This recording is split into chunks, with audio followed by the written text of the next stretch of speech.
Hello friends, welcome to the advance agriculture YouTube channel. आज की इस वीडियो पर हम बात करेंगे धान की खेती।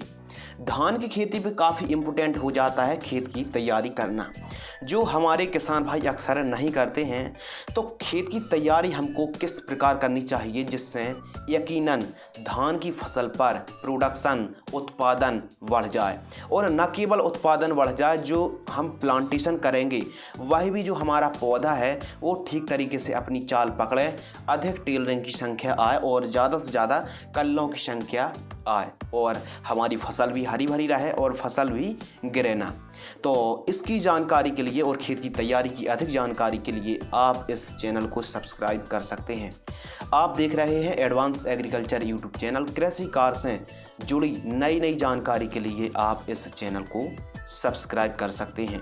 धान की खेती पार्ट 1 पर हमने काफ़ी महत्वपूर्ण जानकारी आप तक हमने शेयर की थी। यदि आपने अभी तक पार्ट 1 की जो जानकारी थी वो नहीं देखी है, धान की उन्नत खेती पार्ट 1, तो आपको लिंक डिस्क्रिप्शन में मिल जाएगी, आप उस वीडियो को भी देख सकते हैं। खेत की तैयारी, और यदि आपकी धान की नर्सरी पर पीलापन है और यदि आप तेज़ी से उसको हरी भरी करना चाहते हैं तो आप चेलेटेड जो जिंक आती है, चेलेटेड जिंक 1 लीटर पानी में 1 ग्राम की दर से आप अपनी धान की नर्सरी पर स्प्रे कर सकते हैं।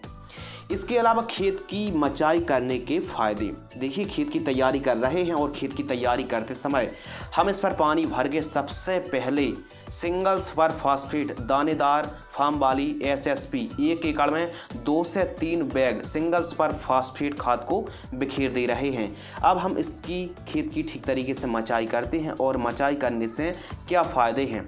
देखिए, पौध रोपाई करने में सबसे आसानी होती है, या सबसे बड़ा फ़ायदा है, उससे भी बड़ा फ़ायदा है खरपतवार नहीं उगते हैं।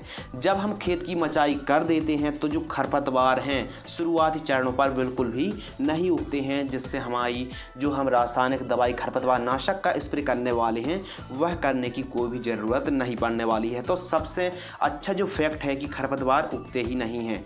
जड़ों का ज़्यादा से ज़्यादा विकास होता है, डेवलपमेंट होती है, रूट जो जॉन होता है वो तेज़ी से फैलाव होता है, और इसके अलावा ज़्यादा से ज़्यादा फुटाव, ज़्यादा से ज़्यादा टेलरिंग की संख्या आती है यदि हम खेत की मचाई करते हैं। जो हमने खाद फैलाई है सिंगल सुपर फास्फेट वह भी ठीक तरीके से मिक्स हो जाएगी और खेत एकदम प्लेन और समतल हो जाएगा। कुछ इस प्रकार खेत की रोटोवेटर से मचाई करने से। इसके अलावा पानी का जो ठहराव है वह भी ज़्यादा देर तक ठहरा रहेगा, यानी हमारी धान की फसल पर नमी काफ़ी ज़्यादा ज़रूरी मायने रखती है और एकदम पानी भरा होना चाहिए।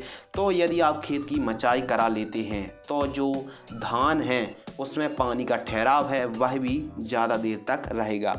पौध रोपाई नर्सरी से सबसे पहले हम पौधे निकाल रहे हैं, और यहाँ एक बात बहुत ही ज़रूरी है कि जब हम पौधशाला से पौधे निकालते समय बड़े ही सावधानी से निकालना है, पौधे टूटे भी ना, और जो खरपतवार हैं उनको भी हमको अलग करते रहना चाहिए, क्योंकि हमने देखा है कि कई जो मज़दूर होते हैं, लेबर होती हैं, तो वह खरपतवार को भी प्लांटेशन कर देते हैं। तो पौध रोपाई करते समय आपको काफ़ी ध्यान रखने वाली जो जानकारी है कि पौधे से पौधे की दूरी आपको एक पौधे का प्लांटेशन करना है, और यदि पौधा थोड़ा सा ज़्यादा ही कमज़ोर है तो आप 2 पौधे को भी लगा सकते हैं, लेकिन धान का एक पौधा ही आपको लगाना चाहिए।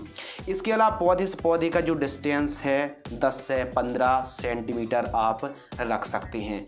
तो धान की कुछ इस प्रकार यदि आप पौध रोपाई करते हैं और उसके बाद आपको ठीक तरीके से पानी भरकर ही आपको प्लांटेशन पौध रोपाई करना चाहिए। धान की अधिक जानकारी के लिए और धान की फसल पर पहली खाद कौन सी दें, फर्स्ट स्प्रे पर कौन कौन सी दवाइयों का कॉम्बिनेशन करके स्प्रे करना है, इसके अलावा धान की फसल पर सीड ब्लाइट BPH को कंट्रोल करने के लिए हमको कब कौन सी कीटनाशक, कौन सी फंगीसाइड का स्प्रे करना चाहिए, इसकी जानकारी के लिए आप चैनल के साथ जुड़े रहिए, ताकि आपको हर एक नई वीडियो का नोटिफिकेशन सबसे पहले मिल सके। तो आज की इस वीडियो पर बस इतना ही। धन्यवाद।